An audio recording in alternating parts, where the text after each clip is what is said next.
ನಮಸ್ಕಾರ. ನಾನು ನಿಮ್ಮ ಶ್ವೇತಾ. ಇವತ್ತು ದಿನ 25 ಅಂದ್ರೆ June 25.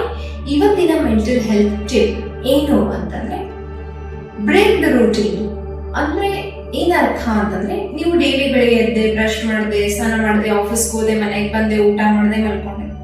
ಸೊ ಈ ರೂಟೀನ್ ಡೈಲಿ ನೀವು ಮಾಡಿ ಮಾಡಿ ಮಾಡಿ ಮಾಡಿ ಸುಸ್ತಾಗಿರುತ್ತೆ. ಸೊ ಸಂಡೇ ಬಂದ್ರೆ ಫುಲ್ ಎಕ್ಸೈಟೆಡ್ ಆಗಿರ್ತೀರಿ.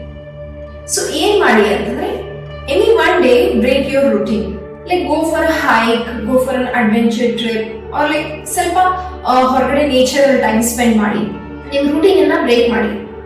ಇದರಿಂದ ಏನಾಗುತ್ತೆ ಅಂದ್ರೆ ನಿಮ್ಮ ಮೈಂಡ್ ಕೂಡ ಆಕ್ಟಿವೇಟ್ ಆಗುತ್ತೆ, ಕ್ರಿಯೇಟಿವ್ ಕೂಡ ಆಗುತ್ತೆ, ನಿಮ್ಮ ಬಾಡಿಗೂ ಕೂಡ ರಿಲ್ಯಾಕ್ಸೇಷನ್ ಸಿಗುತ್ತೆ. Sometimes it's okay to break the routine so that you feel relaxed. ಇದನ್ನ ಟ್ರೈ ಮಾಡ್ಬಿಟ್ಟು ನಿಮಗೆ ಏನ್ ಅನ್ನಿಸ್ತು ಅಂತ ಕಮೆಂಟ್ ಸೆಕ್ಷನ್ ಅಲ್ಲಿ ಹೇಳಿ. ನಮಸ್ಕಾರ.